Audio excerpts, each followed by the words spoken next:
Good afternoon or evening, depending on where you might be, to each and every one of our very merry Marvelites. Yes, it is time for another installment of Marvel Movie Talk, where we talk TV because that's what we're getting.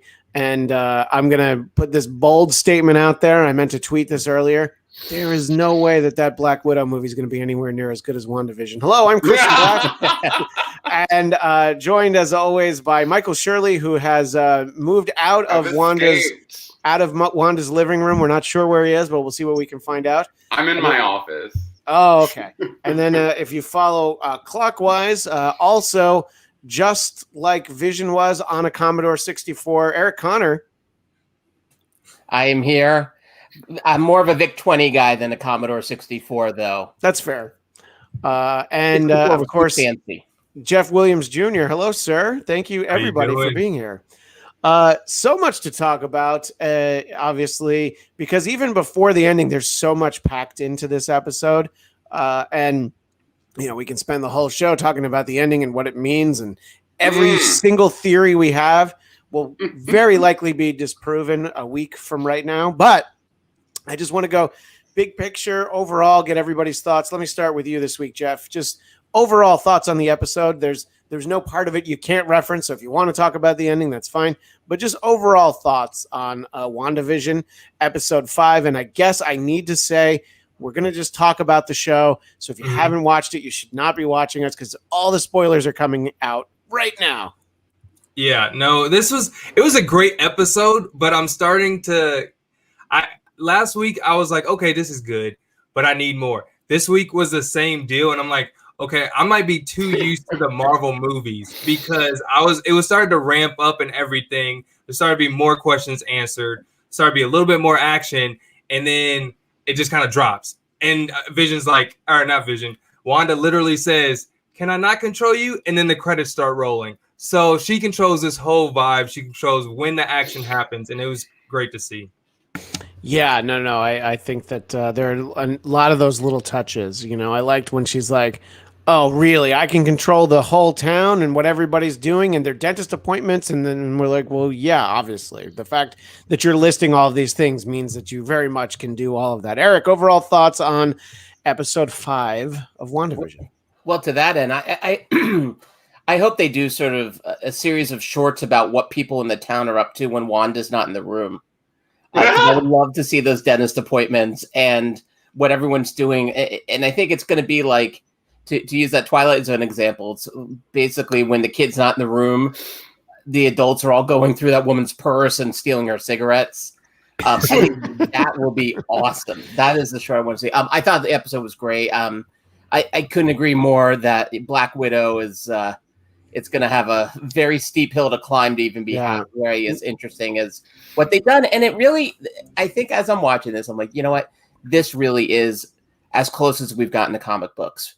Like it's since maybe the first Superman, you know, where all of a sudden I really feel like every week I'm running to the comic book store or begging my dad to give me a ride to Books and Tobaccos in Wilmington, Delaware to get my fix. And then I'm like on my floor tearing through them. So bravo to Marvel, man. It's a kind of come full circle to where it all began. Yeah, I saw somebody that I follow on Twitter tweet out that they said, I can't believe I'm saying this, but I think that I have to rank WandaVision higher than Mandalorian in terms of my favorite, I forget they said favorite Disney Plus show. And I'm like, all right, well, let's settle down. Let's see how it ends. You know, let's see what happens there. Especially since Elizabeth Olsen, like she literally compared it to it and the cameos that are happening. So that's a big statement. But no, and we'll sort of talk about that when we talk about the ending and stuff. Michael, overall thoughts. I know from without us really talking about it, I know what you were most excited about in the episode. Overall thoughts. Yeah, I'm repping my boy today.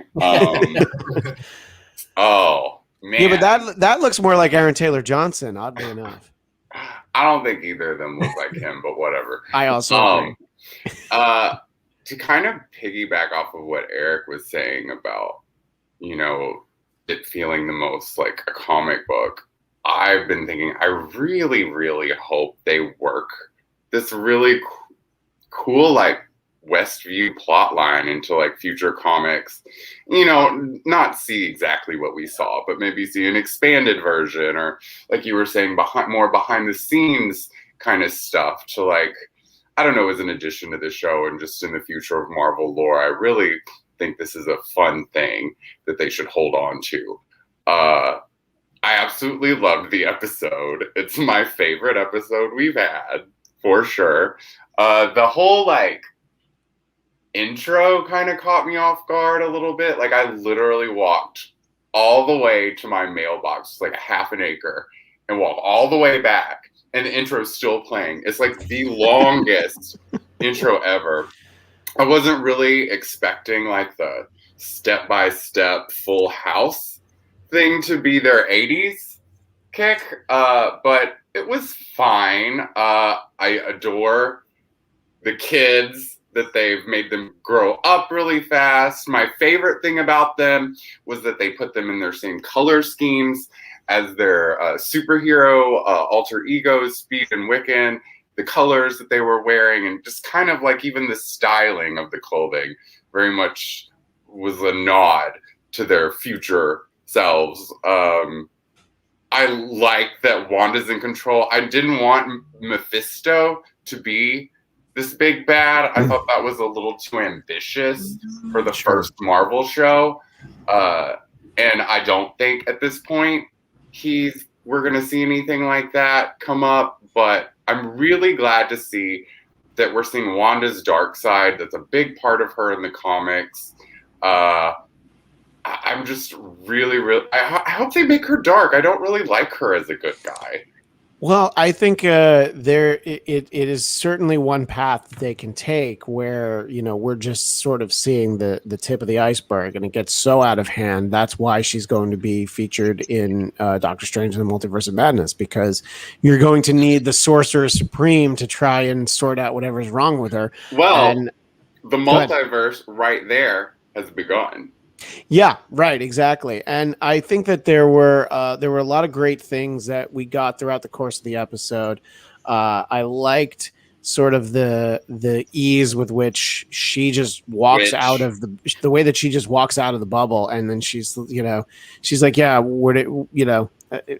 did you is this yours? You know, basically like, don't, this was like the one warning, like, don't come back, like, you're going to need to leave me alone. And there was a lot of interesting information that we got along the way in terms of, the fact that Monica didn't have any vitals after she got out. So that's interesting right there for what that could represent.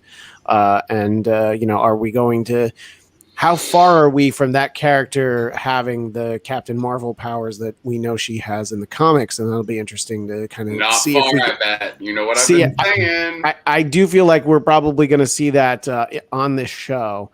We'll actually see that. And who knows, maybe she even already has those abilities. She just hasn't used them yet, but we'll see.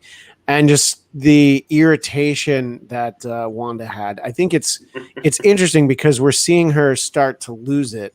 And before we kind of dive into that topic, I wanted to circle back to what Michael was saying. The intro is fantastic because it was both family ties and growing pains. They took elements, the sort of the younger faces and all of that. And the song didn't sound like either of those songs, but the openings were like both of those shows, which I thought was great. And, the attention to detail, I still can't figure out what sitcom it was where they had the stained glass window like that. But I like Googled it and I couldn't find it. And Wasn't it Full House or Step by Step? I don't know. That's the problem. It's probably not a show that I watched often enough. But they had those very specific looks, and I think that that attention to detail is great. But as we get back to this idea of Wanda has been holding all of this together, but we're having some outside influence again, which she thought she took care of when she got rid of Geraldine. And now, Vision's getting a little uppity, and she doesn't have time for that. He's like, what's out there? You don't want to know. Jeff, what do you think about as we get to see this side of Wanda, really? I love seeing this side of Wanda because it's something new. It's evolving the character. It's a lot more like the comics, like you guys have said. I'm interested to see where this Vision storyline is going to head to, because in the trailer, if you remember, there's a scene where they say it, where Wanda says, "This is our house. This is our home. Let's fight for it." And he's like down to do that. So, and we haven't seen that yet. So that means he knows this is fake or a different reality, and he's kind of come to terms with that. So I'm guessing that has to happen in the next episode. But in this episode, it was cool to see him question Wanda, kind of question what's going on, kind of do things like that wasn't really under her control, like literally talking to the townspeople and saying what's going on and kind of taking them under the trance or whatever. So it was really cool to see. But I kind of want to go against Michael and say that I still think that Wanda's not controlling it all, because for two reasons, or for one main reason. When it's not Dottie, what is her name? The next door neighbor that always comes in. I can't think of what her name. Agnes, yeah. When Agnes comes in, she always knows what's happening, and two, she literally told Wanda, "You want me to take the kids? You want me to babysit the kids?" Like, she is not like, "This is what you told me. This is what I need to do." It almost seemed like, "No, this is what I'm doing." And then almost like Wanda was saying, "Okay, I should do that." Like taking more notes and kind of saying, "Yes, this is what I wanted, but I also have to listen to certain rules." And when she said, like, to the kids, with death, there are rules, I'm guessing she's learning that from Agnes. Yeah, I mean, I think that Agnes, was not up on that board last week. There is not a corresponding real world person, and there is the prevailing opinion out there that she's Agatha Harkness, who is a sorceress in her own right, who would very often babysit the twins in the comics. So she's offering to babysit. So that was sort of another nod in that direction. Maybe she is, maybe she isn't. But what started happening in the comics is that when Wanda wasn't looking at her twin, this is the first iteration in the 80s. The first, what would happen was when she wasn't paying attention to them and when Wanda wasn't looking at them, they would cease to exist. So she had to always kind of keep them in mind. And I thought that, I still feel like when the show ends that the kids could be gone. But the first hint that we got that that's not the case was when Monica was explaining that's like, real. No, this is real. This is from her. So these are her kids. They accelerate very quickly, and I think it's twofold. It's a nod to the powers, Eric, that Wanda has, but also it's a sitcom convention where we mentioned Family Ties, we mentioned Growing Pains. Those are both shows where one season the youngest child was very young, and then the next year the child was much older. Right. And it was just like, yeah, whatever, like you'll just kind of deal with it, because we're kind of done with baby stories. And, and that's what I liked in the sequence that was just referenced when Sparky, R.I.P. Sparky, by the way, we barely got to know him, that when Sparky was dead, it's like, no, don't make yourself older just to get away from it. What did you sort of think about all this, Eric? With those kids, the fact that they're aging without her control, despite her control, I found that really interesting. I mean, it's a pretty thinly veiled metaphor for parenthood, of course, as I know Christian can attest to as well. You sneeze twice and suddenly the kids are a head taller. But beyond that, it also like gets in this idea like, holy crap, like we're dealing with like Frankenstein's monster potentially, where she's created these kids, but what if she can't control them? What if they wind up becoming a bigger problem than she is? Or what if they wind up being what's needed to bring her down? So I kept thinking about mommy versus kids. It reminded me a couple times of like The Incredibles 2, where all of a sudden like all of them get turned on each other and it's the kids who have to fight their own parents. And I got excited about that. I love this idea of maybe when they're a little older, although there's always something fun about watching creepy children, a la The Omen, sure. Damien. But yeah, that's the stuff where I feel like you're seeing the limits of Wanda's powers. And I completely agree. Like, I think there is a second force, and it might be, was it Agnes / Agatha, right? If that's who she is, yeah. Yeah, it might be Mephisto. I mean, who knows who is running this show here, but I feel like Wanda's only so in control, and the fact that her neighbor's like an enabler it came up a lot in this episode. Always at the right time with the right thing needed to further the narrative, which is the very definition of enabling. I like the fact that Vision pointed out, it's like, oh, here she comes with exactly what we needed at that moment. Michael, I want to give you this theory from another Michael B in the chat. His theory, I think Wanda was trying to put Vision back together, and then she got trapped in the Mind Stone. It's being corrupted by it. What do you think about that theory? That's gotten some excitement in the chat. People like that theory. I don't think so. Sorry. I think that's a little too complicated to work out in the show, but no, I'm not buying it. Interesting thing from Daniel Drew. Nerdist suggested that Ralph, who we haven't seen, who is Agnes's husband, is Mephisto. In the comics, apparently one of his aliases was named Ralph, which, worst alias ever. Yeah, so I'm not really buying this whole Mephisto thing, yet. If I knew he was in Multiverse of Madness, maybe. I don't know. I'm not really feeling that. But I did read well, let me just throw in Beeping Goat 22 has more on this. The theory that Ralph is Mephisto. Ralph and Agnes's anniversary is June 2nd. FB's day, the Salem witch trial started. She was a witch that was killed, and that's when they met and when she went to hell. So I love that level of detail and knowledge about things like when the Salem witch trial started. There's a nothing that I like better than a good, well documented conspiracy theory that you can't connect it together. There's the meme. It's Charlie from It's Always Sunny in Philadelphia, where he's got the board and he's got all the stuff and he doesn't know how to connect any of it. And I think that that's what a lot of people are trying to do. But in terms of what might be at play, Michael, I agree with you that I think it's more interesting if it's not Mephisto, only because he's the level of power that he has. I think, certainly makes it, I don't know, it makes it a little bit less impressive. The fact that Wanda's doing this, the idea that, she may have been led astray and think she's doing the right thing, and just kind of realizing, that this is a lot, it's a lot more work than she thought it was. I thought it was interesting, and let me know what you think, Eric, that, when she is out in the real world, nobody tries to appeal to her human side and point out the fact that, these are real people, that you should be, you shouldn't be doing this to them. I mean, Vision makes the point of, I talked to him, these are, I forget that character's name. And let's be honest, it doesn't really matter. But there's a great moment though, where it's like, oh my God, I gotta call my sister, where's my phone? And, just all of this.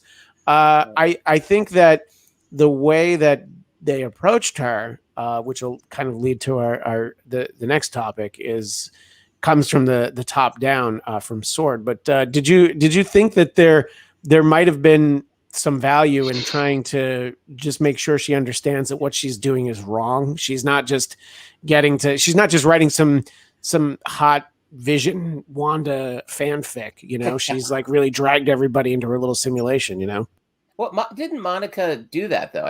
Monica was the one who said, you trust me. Yeah. Maybe we're on the same team. Maybe I care about you, and you have this whole town trapped. Yeah. And she's like, you sent the rocket. Oh, by the way, the accent came back ish. My wife noticed. My wife noticed that, and she said that, and I actually think it's not accidental. I think that what we're seeing is that as she gets, stretched thinner and thinner, just in terms of how much power she's exerting and how much of her concentration, is that the simple thing of just getting that stupid accent to go away became more trouble than it's worth. Do you think it's that simple, Jeff? That it's just, that she kind of wished it away, but now it's like, oh, it's a lot of work to not sound like that. Yeah, I wouldn't go with wished it away. I think it was more of an intentional move to fit the timepiece, because she was supposed to be in a small town in America, and she fit it on every different line, with the clothing, with the speech, with everything. So I think it was just kind of goes in line. And then once we get back to real reality, we see, no, she's still Scarlet Witch. Like, her clothes changed, her mood changed, her literally her speech changed. So it's like, I think it was all intentional. Unless they did Perfect Strangers.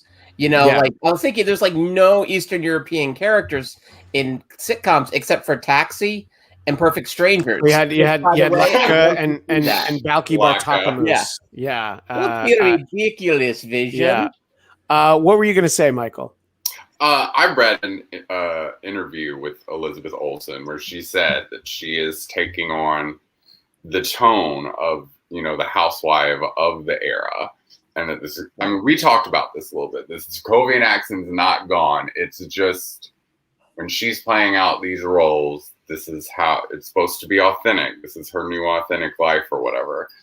But I don't know. It's I really like seeing her get angry and mad. And I think that, not to toot my own horn, but I think we're going to see a reverse M Day happen. I think she's going to lose it. And I think that's how we're going to get our mutants.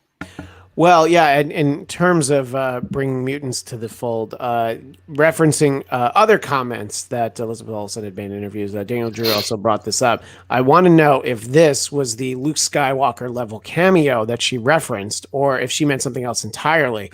Now, this is what I think the leak was. I think that this was out there that Evan Peters was in this episode, but I knew that Evan Peters had been cast in this show like a year ago. Yeah. So I don't. Go ahead. I have a question. So, are you talking about the leaks that just happened this past week? Because I actually watched those, and it was Evan, but it was in a different scene. So, okay. This scene that we just saw was not shown in the leaks. It was. Oh, that's interesting. It was. Oh, I don't want to say it on here. Yeah, that's fine. I'll just say it's in the Halloween episode. Okay. So that. So when I saw him, I was like, I wasn't expecting him to be in this episode. So I've seen all the leaks and stuff. So. It's interesting to say, but yeah, I'll let you get back to it. That's another interesting thing because one of the creators did an interview where they said that as this time goes by, 80s sitcoms and 50s sitcoms, it's very different how the husband and wife treat each other. Sure. And you see as the time goes on, by the 90s, there's lots of conflict in family sitcoms. And what better place than Roseanne World, to have a comic 90s sitcom and a Halloween episode. I think we're getting our Roseanne episode. I think that Vision, I don't really understand what's going on with that thing about them fighting for their home. That's kind of really out of left field for me. Yeah. But they're saying that, the creator was saying, they're going to get more discord. And I think Pietro is going to cause a real big rift with Wanda and Vision. Well, and it is very interesting that that this is the turn that the story takes. Before we got started, I was telling all of you that when I was up last night, as soon as the episode was over, that's when I go to Twitter, not before the episode, before I'm done watching it. And I saw a couple people who were like, oh, when I saw the back of the head, I really thought it was Aaron Taylor Johnson. And I was so disappointed that it wasn't. And I'm like, how can you be disappointed that it wasn't him? It's so much more interesting if it's Evan Peters, because then it's like, that doesn't even make sense. This isn't even, and she sort of has that look where she's very confused. And of course, Kat Dennings with the line of the episode that everybody keeps tweeting, which is she recast Pietro. And you know me, I hate recasting. That's the bane of my existence, but I love this. Yeah, I know. Yeah, don't get Michael and I started on Sarah Chalk. Maybe we'll get an Aaron Taylor Johnson in the 90s episode. Honestly, I think the interesting thing will be if we end up getting him as well. I think that if there's multiple Pietros in here, but look, it's because I knew he was on the show, I was not shocked when I saw the back of the head. I'm like, yeah, that's who makes the most sense. Now, as cool as it would have been if it was Doctor Strange or Tony Stark, or there's plenty of other theories out there. I think that this was the one that kind of made the most sense, but she tells Vision that the doorbell, that's not her. So this lends itself to the idea that perhaps Agnes is Agatha Harkness, and she has the power to kind of tear open a portal to another universe in the multiverse, and you just brings him in here for whatever reason, trying to help, more likely though trying to create problems. So as we think about all these different possible reasons for why he's there and how he's there, Eric, what do you think? What are some of the thoughts you had when you saw and it was confirmed, like, oh, there he is? Yeah. My most outlandish theory is WandaVision, the show, was only created so they could recast Quicksilver. The whole thing. It's like, you know what? Aaron Taylor really dropped the ball, or Josh dropped the ball. Some ball was dropped, but we have our solution right here. We just need to find the most cockamamie verkackte, to use some Yiddish way, to get him into this world. And thus, WandaVision was born. That was one theory, but that didn't last long. I, for a second, thought it was Magneto, I have to admit, which that blew my brain so wide open that when it was Evan Peters, I was like, all right, that's almost as cool.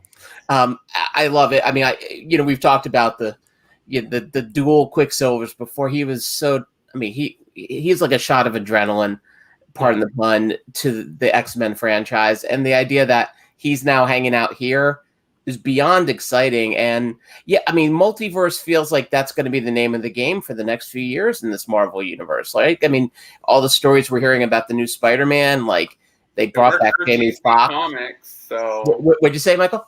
That it worked for the DC Comics show. I mean, I guess they need to do something to keep it fresh. And, I mean, I'm not sure. I'm still not sure. I got to be honest. Sorry if you guys are fans. Bringing back Jamie Foxx of all characters. I mean, I like Jamie Foxx as an actor. I think he's I love great. him as an actor. I hated him as Electro. He was not great as Electro, but I never thought I'd say that about Jamie Foxx. But I think these are just going to be cameos. I hope. What were you going to say, Jeff? Cameos, and I think that Jamie Foxx's Electro is going to be different because I think he also hated how he was. Okay. Because I've heard different things. Pull it off. I mean, I think he could totally pull it off, but just he said he's not going to be blue in the next Spider-Man. So like that's a whole different. So if he's not going to be blue, they have to do like some kind of retcon, the same thing they're doing for Quicksilver. But I agree with you. I hated him in that, but I'm happy he's getting another chance because I believe the MCU could do it justice. And I think that there's so many theories for why he's there and how he's there. But I do like the moment, where it is a very sitcom-y, like, look, he's dressed sort of like, this bad boy who comes into town and he's like, where's a hug from my sister? Oh, and he got applause. By the way, a moment to appreciate for Fonz. Yeah. When he showed up, they applauded. They applauded Agnes too. Having so much of those tropes. Although with this being the 80s, I thought that at some point we would get, the Married with Children, like Kelly Bundy reactions of, ooh, when you started getting all of those from the audience. But that could also be in the 90s. So I'm holding out hope. Or a turn to the camera at some point. I keep waiting for that. No, because that's going to be when we get our 2000s Office episode. Yeah. It's going to be a lot of, like mugging to the camera and stuff like that. Ghost 8386 in passing mentioned something that I think is worth bringing to attention. A lot of people have latched onto this line. Monica references a particular aerospace engineer that she knows. And that would stand to be possibly, it could be another character. It could be a character from the comics, but it could very well be Reed Richards. So a lot of people were excited about that. Yeah. And if they use this show, this Disney Plus show, to bring mutants into the MCU by way of Evan Peters. And then they also introduce Reed Richards, even if he's not Mr. Fantastic yet. He's just Reed Richards. The fact that they're going to accomplish these things, then it's just like, you know what, maybe you skip Blackwood. Just don't make any more movies. Just do these. Yeah, just do more of these Disney Plus shows. Books, weekly or monthly or whatever. Yeah. Like, you know what, do Avengers as movies because they're big crossovers or whatever, but it's like, yeah, you know what, let's just give us like a TV show, Kim Egan has a really great comment she just dropped in the chat. Is it this one? Do any of you think the Sword director is a Skrull? It's a great question. I just think he's a dick, but his approach to let's nuke Wanda. Somebody else, and I'm sorry, I read this comment earlier, and I didn't pin it in the right way. Said the idea of like, well, what if this guy's like ex-Hydra, and that's really why he wants to take out Wanda. I think that's a great theory, and even if he's not former or maybe even active Hydra, Jeff, what do you think we're sort of learning about this director who only became the director because literally everybody else disappeared, Yeah, I think he is more Hydra than a Skrull. But one thing we do know is that he doesn't like mutants or doesn't like people with powers. We haven't got to mutants yet. He doesn't even like the silly names that they're calling each other. He thinks of her as a terrorist without even like looking into the backstory. So he kind of already has people with powers written off in a sense. So that's where we know their director is, and we know that's gonna backlash with Monica. And I'm already loving to see those type of interactions. And I kind of want to, but yeah, I love the whole Monica asking questions about the aerospace engineer, because I thought it was Reed Richards, and I replayed that while it was live because I was like, hold on, there's something there. And then when she had attitude about Captain Marvel, I was like, there's stuff there too, which I can. I love that, and I can see it. Michael, I'm glad you brought it. Yeah, no, I'm glad you brought it up, Jeff, because Michael, I thought of you when I saw that, but I didn't know if you were watching it or not, so I didn't. I think she probably blames Captain Marvel for something to do with her mom's cancer. At least not being there, though. Well, here's the thing: if nothing else, Carol disappeared for like 25 years or whatever it is, at least 20. That could be it too. And so it starts from there, but then maybe when they find out that her mom had cancer, it's just like, oh yeah, she was exposed to this, this radiation, whatever. So yeah, she probably is not a fan of Carol Danvers. And maybe, Michael, that'll still bring, that'll marginalize Carol Danvers. And I know how much you want to get Brie Larson out of this franchise. I don't want to get rid of her. I think she is a great actress. I think she's great in this role. I just think she's too powerful for this universe, the Marvel universe. And given what's coming, Rogue, and the word I've heard about contracts out of Marvel Studios, I think she's the next one that's going to go. But back to this whole sword thing. Yeah. We had talked about this, Christian, you and I. They changed what sword meant in the episode. They changed it from what it should have been. It caught me off because I knew it was something about like alien, otherworldly. And I mean, we got that from Sentient, but they renamed it as Sentient Weapon Observation and Response Department, which we got that great line from her being like, well, why are you making them when you should be observing them? But it's actually called the Sentient World Observation Response Department. I think that's something really interesting, and it's obvious that the new director had something to do with that. I'm really interested in what's going on with him. I think it could be any of the things. Like Kimmy said, maybe he's a Skrull. Yeah. Like Jeff said, maybe he's Hydra. He himself said maybe he was just the last guy left. Like, I don't know.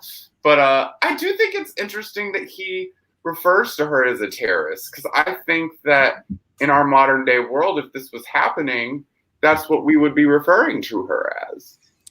Yeah, I mean, she has the initial history, but you're sort of throwing out the time she spent with the Avengers. What were you going to say, Jeff? One thing kind of to go against my theory and just make him more of like a regular person, this might be just prepping us for how people see mutants, how people see Spider-Man, how people see all the people with powers, because we know in Spider-Man 3 there's going to be, do we side with Spider-Man or do we side with like James Jameson? Like there's going to be a big rift, and I'm trying to see, maybe this is like the teaser of like what people in normal life think of other people with powers. Yeah, and sort of in terms of the negative connotations, this came up earlier. Just the idea that they established that Wanda does not have any kind of code name. That they make it very clear. Scarlet Witch has never been said. It's like, no, she's just Wanda Maximoff. And so I thought that was interesting, because it's like, the names don't get thrown around as much in these movies in particular. They figure out ways for them to be code names and that sort of a thing. But it's certainly interesting.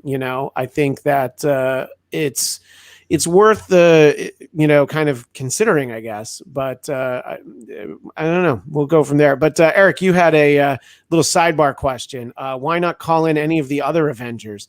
And look, the budget on this show is already. Do you think they've got? You think they've got Robert Downey Jr. money? No, but realistically, I was actually thinking about that after the episode, and I'm like, well, the logical people to call would probably, because who can? Be busy. No, but who can Wu get a hold of? He can get a hold of Scott Lang. I was thinking Ant-Man too. I'm like, that seems like the easiest dude to get in there. Yeah, and he's also the guy who's most likely to take a TV-sized paycheck. So there's that. But also that's because really rude. Paul Rudd. I mean, Paul Rudd did episodes of Parks and Rec while he was busy being Ant-Man, and the other characters that I think would make sense, obviously, are Sam and Bucky. Because this series was supposed to premiere after Falcon and Winter Soldier. So I don't like them. Well, sure, but again, they're part of the family. And I don't trust Bucky as far as I can throw him. By the way, I agree with that. What were you going to say, Jeff? No, about just them bringing in other characters. We also got to remember what the timeline is, because this is 3 weeks after the blip. And if you remember in Spider-Man Far From Home, they kind of run down of where all the Avengers are, because Spider-Man doesn't even want to be there.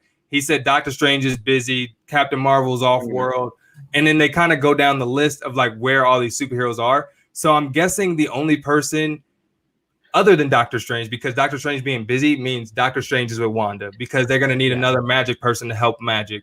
Sure. But I don't know who else other than Doctor Strange they're going to need. Maybe Bucky. That's about it. Well, no, but you can bring in Captain Marvel. I feel like that's just another storyline for Captain Marvel too. You could see the law enforcement. You can see Agent Wu. You can see Monica reaching out to sort of these more Earthbound Avengers. I don't know how they would get a hold of Captain Marvel, because Nick Fury gave her that pager. I was just about to say that. Yeah, so I'm pretty sure that he probably has. He probably didn't keep a recurring billing for that like Motorola pager that he had. So you'd have to get a hold of her another way. I do think Doctor Strange.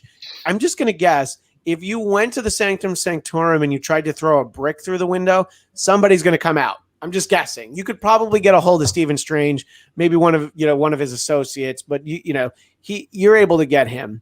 So yeah, I would love the idea of seeing him. And honestly, if they do ramp it up where she becomes more and more powerful and she becomes sort of more just corrupted by her own power, it's going to take somebody on that level. So Doctor Strange would be amazing.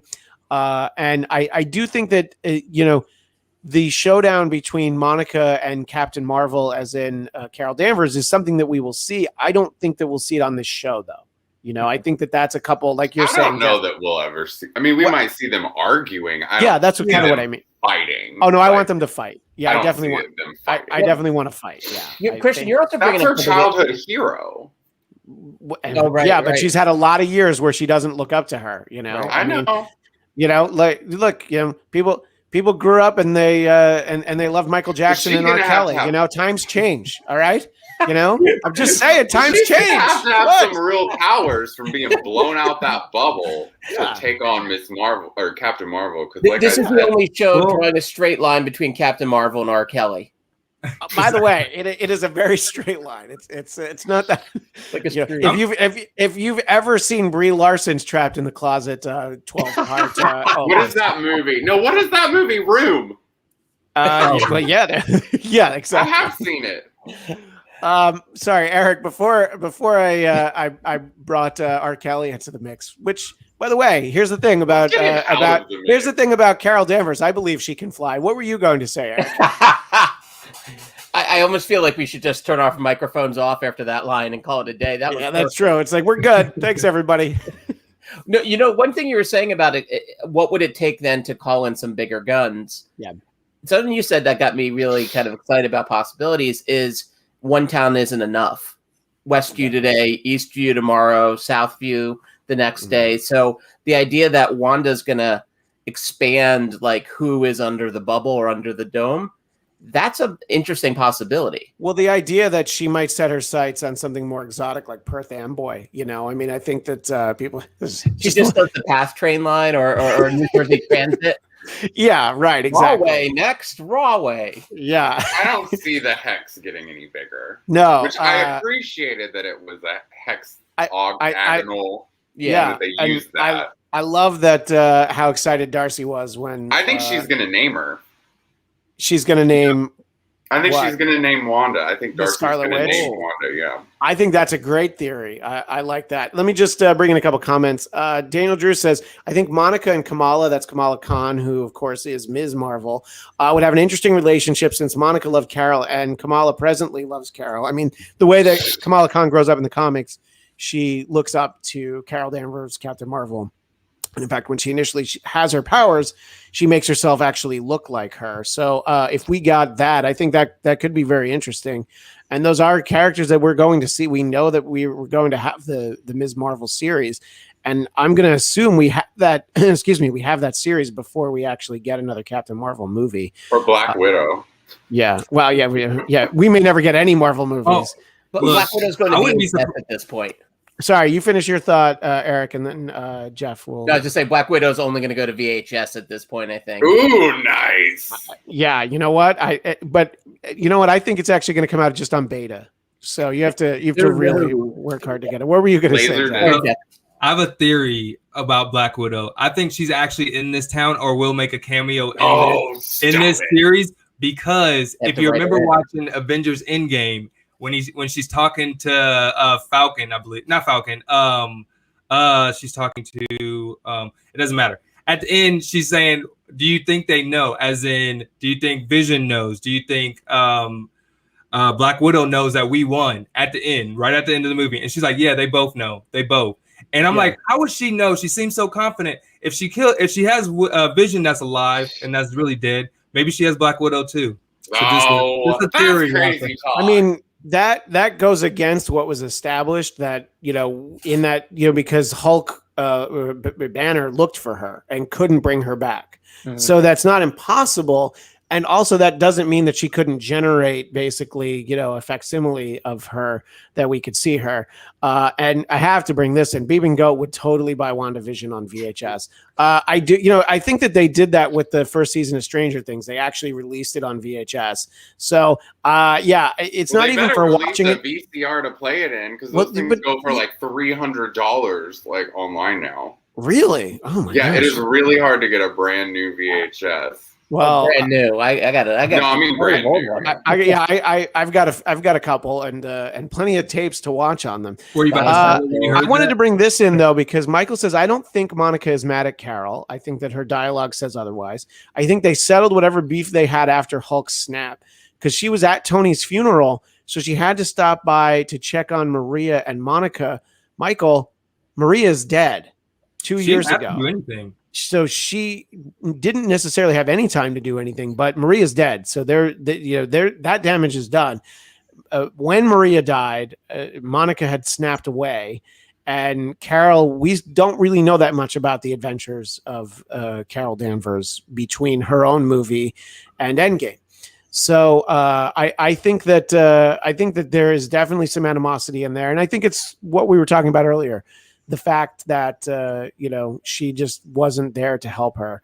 Beeb and Goat clarifies what I was saying. The Soul Stone sacrifice is an everlasting exchange that can't be undone. No refunds, much like the GameStop stock that I bought last week. No refunds on that either. But GameStop is somewhere where you should be able to buy a VHS of WandaVision just to bring it all back together. All right, so we've gone through a lot of the things, and I do want to touch on a couple other moments throughout the course of the show that we got this week. But I think that again, there were all the touches that we had, all the sitcom touches, which I thought were great, and I think the development of Vision just sort of realizing that this is not all at work here. And there are these little touches. There's Vision's reading a newspaper with a headline, "Local Homemakers Innovating Recipes." And he folds the newspaper in a way that it says HOM, which is an abbreviation for House of M. And I know that that's a little bit of, I love that inside stuff. And I found some of this stuff on the website, Den of Geek, which pointed out what Michael saw was that the twins were dressed in red and green, which is, their Wiccan and Speed costumes. We haven't talked about what I thought was a nice touch, the fake commercial, which was the Lagos brand paper towels, which of course is the accident that Wanda saved some lives, but not as many as she should have at the beginning of Civil War, essentially causing the Sokovia Accords, Yeah. So it's that's a little bit of an oopsie. You definitely need the quicker picker upper for that one. What were some of the were there other things that any of you were thinking of, things that we haven't touched on that haven't really connected to the overall story? Were there things that you were just like, oh, this is really, really cool, this mention, this moment, or anything like that, Jeff? So when Monica first had I believe it was a CAT scan or MRI, they said they had to redo it. But when you saw the picture, her body was in full white silhouette. Yeah. So almost like there were some type of thing in her. So I'm thinking that she already has the powers. I know we mentioned it and we didn't see any powers, but I think that's when you go through the barrier, you're going to have some type of power now. And I think she's already equipped with that and it's just not matured into a full-on mutant powers, if that makes sense. Well, yeah, I kind of want to get you guys' feedback on that one. Well, what do you think? I'll ask you first, Michael. Do you think that Monica, maybe she doesn't know it yet, but do you think that by going back and forth, maybe she does have powers already and just hasn't tried to use them because she doesn't know she has them?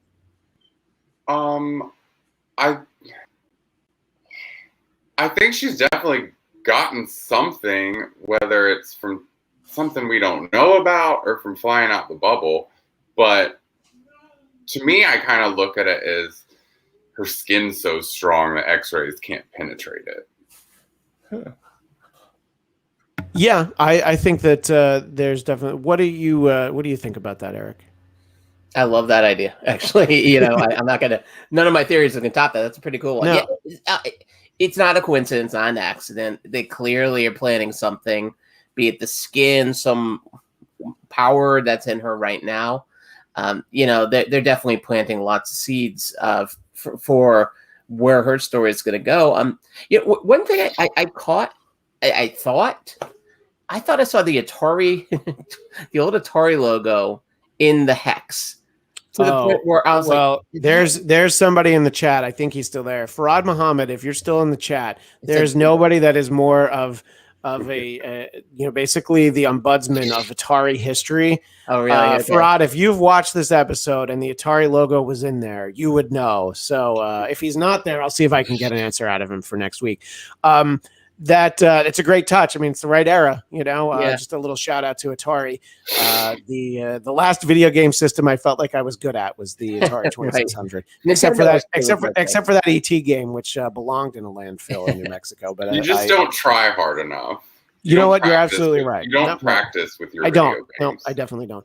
One thing that Vision mentioned that I think is important to talk about, sort of the overall focus of what this series is.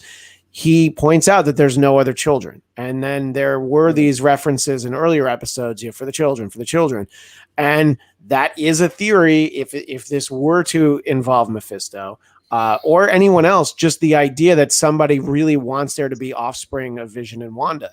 And I think the fact that these are the only kids go ahead. I mean, in the comic books, he's not the father of these kids. She's just the sole mother. She's created them. They didn't have a normal birth. She created them. He was never their father. Oh yeah, no, I know. But they want children of Wanda. But yeah, exactly. She always kind of engineered the children herself. But this certainly lends itself to that. And as I said earlier, the idea that these children are of Wanda means that even if everybody's lives go back to normal, the kids would theoretically still exist, which is, I know, what Michael wants. And yeah. I'm sure you're I don't know why you don't have a Speed and Wiccan t-shirt, by the way. I don't know if they even make one. I think they will. Oh yeah, they probably will. I don't think. I'm sorry. Just go on. Let me. Well, William Walton pointed out that that character whose name I couldn't remember before, he referenced that Vision broke through to Norm's real personality. Yeah, which I think was cool. Now that we see that Vision can do that, I feel like we're likely to see that again. And they did get an email through to him, and that was one of those ones that there were people. Funny. There were people on the internet that were trying to make the point of like, oh, email didn't exist then. And it's like, well, it sort of did. It's just people didn't have it in their houses. So you can, but the fact that they got a message in there to him, I think is definitely showing that. I mean, look, we saw at the end of last week that Vision is like, this isn't right. And I can't quite put my finger on it. But now there's just enough stuff that it's starting to really, I think he's actively concerned at this point, and he doesn't know what to do about it. What were you going to say, Jeff? I was going to ask, do you think the rules are going to change of how people get in and how people communicate with the bubble now that she said, don't come in and don't bother us, and like the whole place gets red or something? I just kind of took that as like maybe like a locking the doors again or reassuring that you guys can't really mess with us.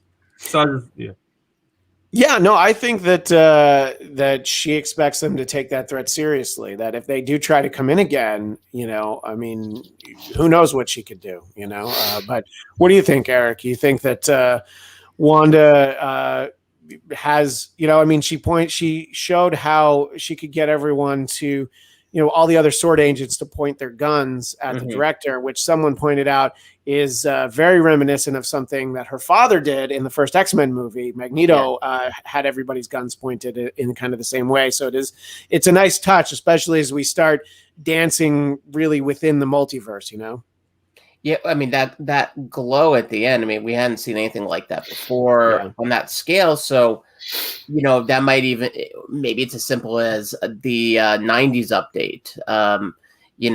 Possibly that's what we're saying. Or you're right, maybe it is her putting up more of a shield so that their ways of communicating thus far are going to be rendered mute. When you said the glow, were you talking about the glow that was around, like the red glow that was around her and around pretty much outside, like the whole entire episode? Yeah. Well, the whole hex. Yeah. Yeah. Okay. Because I started noticing it, and like the first time I watched, I was like, maybe it's just like my computer or like my TV. And then I saw it on Twitter. I was like, okay, no, this is a thing. So I just wanted to make sure. I think it's security. Yeah, I think you're right. And who knows? I mean, who knows what characters she could have created to act as security for anybody that might try to breach the bubble.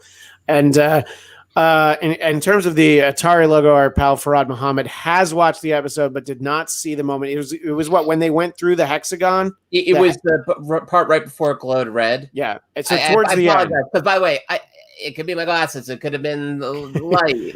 It could have been the beer. I don't know. I apologize if I'm sending you on a wild goose chase there. No, if it's an Atari chase, there's no wild goose about it. So let's, in our final moments here, let's kind of talk about where we think we're going.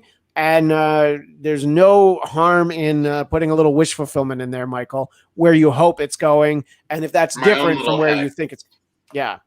Well, on that note, and what I was trying to think about how to say it. I think that if the kids were going to disappear at the end of all this, they would be the Viz kids, because that would be really fun TV to see, like this like little boy and girl version of Vision. I think the kids are going to stick around. That's true. I think the kids are going to stick around. I think that this is like everyone's expecting a big bad, and I think the big bad is mental illness.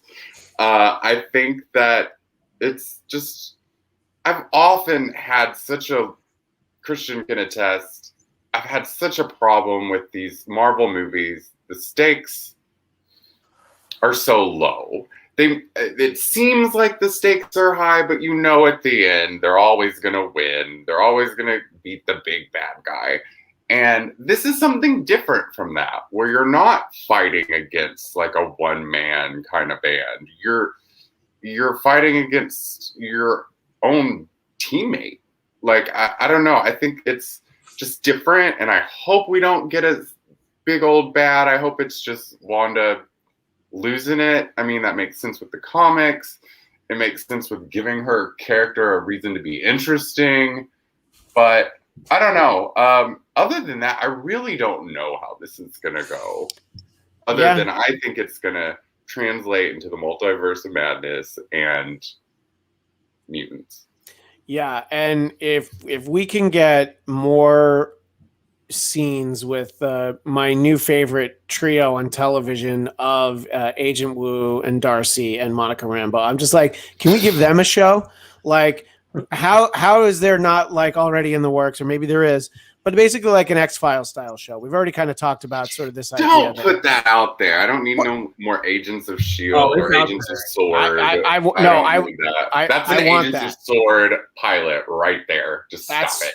Perfect. I want that. I want that show. You know, I mean, come on. What do you think, Jeff, in terms of where we're going, and if there's anything that you hope that we get to see? You know, we're we're more than halfway through this series, you know, because we've just got 4 more episodes now. So in the middle of this episode, we went right over the halfway point. So now it's like, the clock is ticking. We've only got 4 more weeks. Where do you think we're going, and what do you hope you get to see?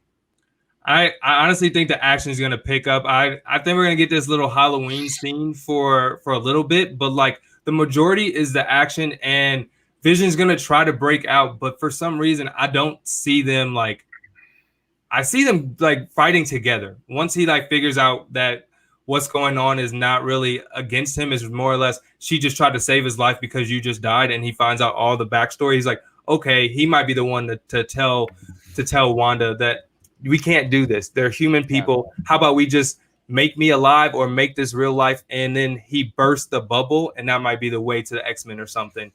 But I do see Monica and the director butting heads even to a farther point, and we're at a point where Monica might do something that goes beneath the director and helps Wanda.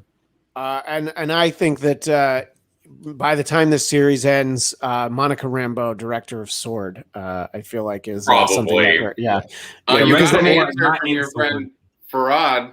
You got an answer. Oh yeah, where did that go? He says that in the hex boundary, it's just a pattern. But look. I think that we need more Atari on television. I don't. The only way to get it. Yeah, exactly. Eric, your thoughts about where we might go and what you would hope to see over these next 4 weeks? Well, as I sit here deflated from my Easter egg that wasn't even. Hey, look, we could get ColecoVision next week. Maybe ColecoVision, all right? In television is where I think. Oh, I'm sorry. You're right. You're right. The geekiest part of me would love a moment of John Krasinski as Reed Richards in a 90s style, in a 2000 style Office episode. That would be the uber ultra geek, and Michael Caine would drop dead in that moment. But I would stand over his grave, triumphant and happy. So John Krasinski as Reed Richards, mugging to the camera after just some kind of prank on one of his office mates.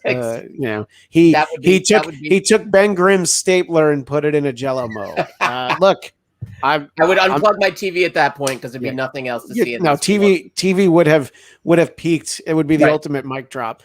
On a more realistic scale. What's on the more realistic scale? On a more realistic scale, I think I do think there is a bigger bad here, but I actually kind of hope they have the courage. And Michael, I really like what you're saying about like why not.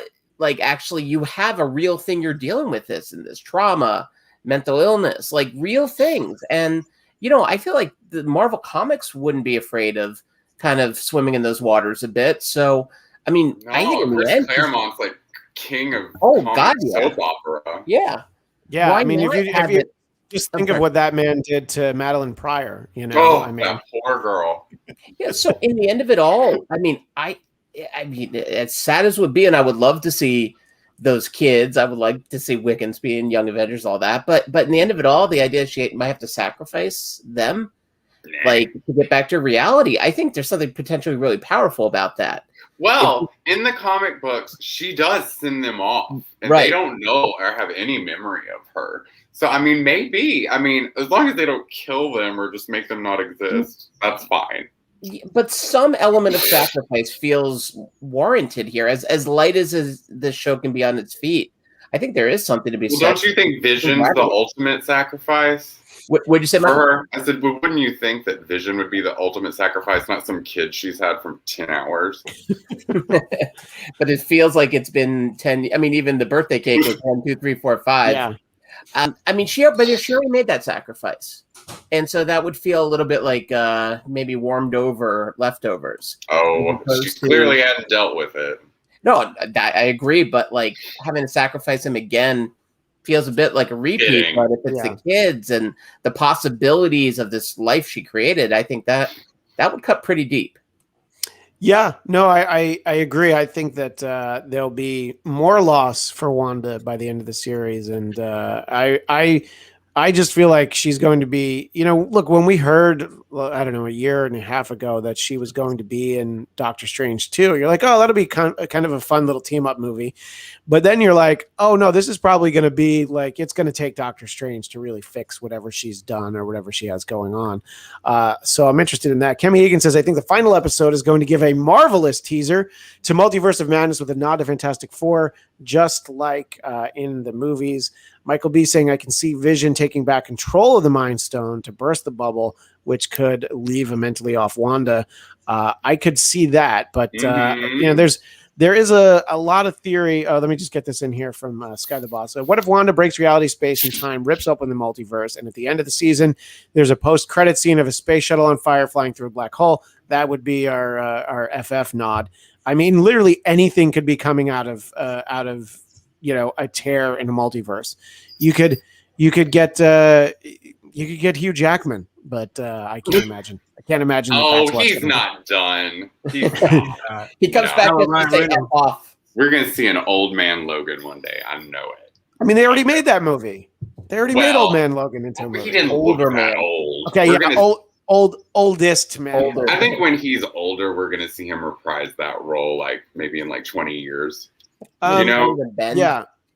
Daniel makes a good point. I wonder if we'll see Clint considering his and Wanda's connection. And we know that there is the Hawkeye TV series. He's fitting that description of an Earthbound Avenger, sort of like your Ant-Man, like your Falcon and Winter Soldier. Basically, you can pick up a phone and get Hawkeye on the phone. Some of those other characters, you can't do that. So I wouldn't be shocked if we saw him, but I don't think we're going to see a lot. I think we're going to see somebody else. And I think we'll see Doctor Strange in the very last episode, very last scene. And it'll be like your James Bond movies, and it's like Wanda and Doctor Strange will return in Doctor Strange 2 in the Multiverse of Madness. Well, so many great theories, so much great conversation, and the last 2 weeks, the amount of just reveals and questions and more theories that we've been able to have has made this such a fun show to watch. And I don't watch a lot of television more than once, especially not in the same day. But this is one where you're like, I got to watch that again. I got to see what I missed. And, and hopefully next week we'll get an Atari symbol. But until next week, and we'll be back at the same time. It'll be Friday at 2 p.m. Pacific, 5 p.m. Eastern, or 4 p.m. for anybody in the Central Time Zone. Let's not leave them out. Me? That's you. That's Farad. Yeah, that's me. So yeah, we want to make sure. Mountain Time, do the math. You'll figure it out. You know what time it is where you live. Yeah. But until then, and there's a vision. Jeff, let people know where they can find you. And also, I know you have a lot of short form content you've been putting out that ties into WandaVision. I saw you had something about Monica Rambeau, and you've had reactions to the episodes, right? So where do people find all that? Yeah, so you guys can follow me at Jeff Will Jr. Like Christian said, I'm doing the recaps, the 1 minute recaps, and I'm also highlighting different characters. Some you know, some you don't. Recently just did 4 things you should know about Monica Rambeau, and I'm highlighting different characters, different Black characters through Black History Month, but all different characters. And so just follow me there. And let's see, there was I loved this from Kim Egan. I've watched today's episode 3 times already. I'm jealous. I'm very Central jealous. Time represent. All right, she's very popular. I'm just glad I didn't hurt anybody's feelings with the way that I spoke about the Mountain Time Zone. No Eric Connor, Mountaineers out of there.